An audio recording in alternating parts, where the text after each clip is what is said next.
Hey there guys, Fireman Official here and welcome to this Age of Empires 4 video. Today we're doing a Delhi Sultanate build order guide which is highly adaptable, but in this demonstration we're going to open with horsemen and archers. This particular combination will be great to counter the English civilization and the longbowmen rush in particular, but the build order can be adaptable easily to go for spearmen and archers in case you're up against the French, for instance a night rush. Now the format of this video will go through some of the principles of the build order and playing as the Delhi Sultanate, which is really important because the Delhi Sultanate is pretty different to most other civilizations. Once we've covered some of the principles, then we'll take a dive straight in to the build order. So let's start off with the principles. With the Delhi Sultanate, it's really important to make sure that you research their technologies as soon as your buildings are built, because they're free. So as soon as you've built the mill, as soon as you've built the lumber camp, the mining camp, the mosque, the blacksmith, you get the idea, keep researching. During the build order, I will go through the order in which I do my researching, just to give you an idea of what I like to do first. We're also going to start off the build with a double scout opening, and this enables us to get great scouting intel for the sacred sites later on in the game, as well as the relics, but it enables us to gather a lot of sheep from the map as well. Also, it enables us to tell what our opponent is doing. With good scouting, we can anticipate a rush and adapt our build order as we need to. But without further delay, let's get straight into the build. Alrighty, so first things first is we queue up a scout from the town centre and we take our starting villagers to build a mill at the berries.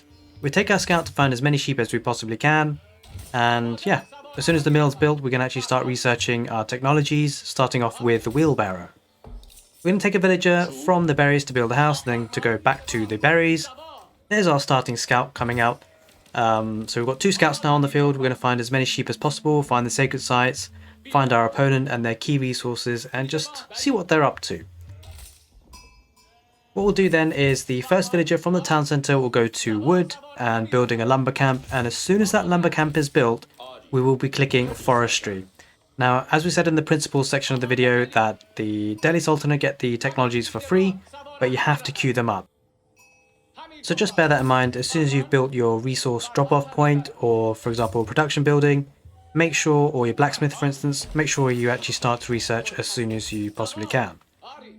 So as we said, the first villager from the town centre will go to wood and build that lumber camp, and then we will send the next 3 villagers to gold, building a mining camp of course.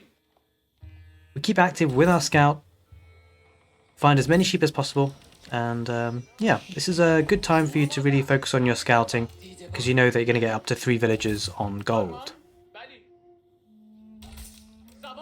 Now guys, also I have started to release the PDF versions of my build orders. Do check out the YouTube video description if you're interested in that and want to find out a bit more. But we're going through it today anyway, so it's actually usually quite good to take notes as well, because then it kind of forces you to just consider which resource your next village is going to. As you can see, we're finding plenty of sheep. We've got 2 scouts on the field, and that's really the purpose of having 2 scouts. It comes into a lot of benefit during the game with better scouting, more sheep, more resources, and denying your opponent from sheep as well, which is very key. As you can see now, we've got 3 villagers on gold, and so we're going to send the next 3 villagers to food, the berries there, to make 9 in total.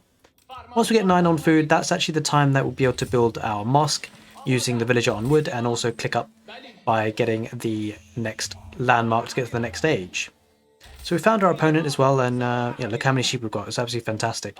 Don't forget as well, because the research is absolutely free, we will eventually get survival techniques as well, so just keep an eye on where the deer patches are, and we'll also be getting the professional scouts for getting those deer to our town centre.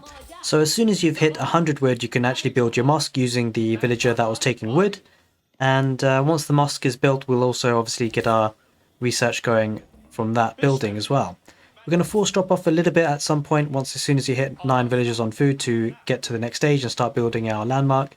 Once you do hit 9 on food, by the way, that's your cue to then start sending new villagers from the town centre to wood. We're going to go up with the Dome of the Faith to get cheaper scholars for basically research and also being able to get the sacred sites. And so yeah, we're looking good now. We're going to get up to the next stage. And so as you can see, now that we have the mosque, we're going to start off by researching efficient production, then piety, and then herbal medicine. Meanwhile, we've got all new villagers going out to wood, and actually we don't need to worry about that rally point for wood anymore for a while from the town centre, because actually we're going to get a considerable number of villagers to wood. whilst we build our feudal age army. Task your villagers that are building the landmark to go back to food once they're done. And yeah, just bear in mind here, the next steps are, well, as soon as you get up to the feudal age, you're going to have to start cranking out those research. From the mill, I tend to prioritize horticulture, but obviously queue up the others as well. And from the lumber camp, get double broadaxe. From the mining camp, get the mining upgrade. And yeah, really, once you get to the feudal age, you will be rocking and rolling. And we'll be getting our production buildings down. Now in this scenario, we're going to go for a stable and an archery range. And of course, we're going to follow up that with some blacksmith. I tend to get 2 blacksmith actually, just to get the upgrades a little bit quicker. And this is if we're going up against the English. If we're going up against the French, for instance, or you scout that your opponent's going for some sort of horseman or stable opening, you want to go for spearmen instead of the horseman. But you'll be able to afford all of that anyway, not really changing any of the villagers here, which is great. So we see Wheelbarrow coming in. This is fantastic. We're just about to hit the next age. And when we do, we're actually going to start by training 3 scholars from the Dome of the Faith.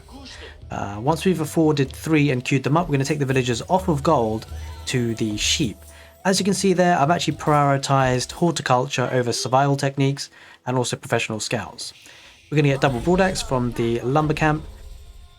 And as you can see there, from the mosque, I actually switch off herbal medicine for now and go for sanctity. And that will enable our scholars to get out there and get the sacred sites even before Castle Age, which can be incredibly strong, especially if you've got good map control with a large army. So as you can see, we've started to build our stable, and what we will do is, because we've got 3 scholars trained in the Dome of Faith, or at least they're coming out, we will send one of the scholars to actually garrison inside the stable to boost the production. We're going to build a house as well because we don't want to get housed, and then we're going to next prioritize the archery range. So as you can see, 5 minutes 40 seconds roughly, we're going to start off with our horseman production and archers from the archery range. So hopefully we'll build up a decent amount of army, and we're going to look to see where our deer patches is with our scouts, and also go forward sometimes if you don't know what your opponent is doing just yet. It's very important to figure out what your opponent is going for, so you know how to adapt and adjust if you need to. So we're going to get our horsemen out, which is fantastic. And yeah, at this point we're just saving up wood for a blacksmith, a double blacksmith actually. I tend to go for 2 blacksmiths to really ramp up the research.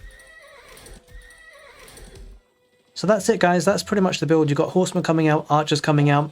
You're going to get you know, a good amount of hunt from the professional scouts as well, with the 2 scouts that you've got.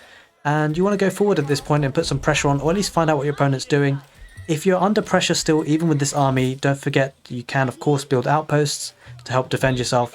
And yeah, as you can see, they were getting the blacksmith for the upgrades. So I hope you did enjoy this build order tutorial, and if you did, do give it a thumbs up. It really helps the channel. Don't forget, I have started to release the PDF build orders, so do check out the video description if you're interested in that. And of course, if you'd like to see more Age of Empires 4 content like this, don't forget to hit the subscribe button. And more importantly, do let me know what you think of the build order. If you've tried it, how did it go for you? And also, would you like to see any other build orders in particular? Let me know in the comment section below. If you would like to see the other build orders that I have on the channel, click the right hand card screen now. But otherwise guys, I'll see you next time.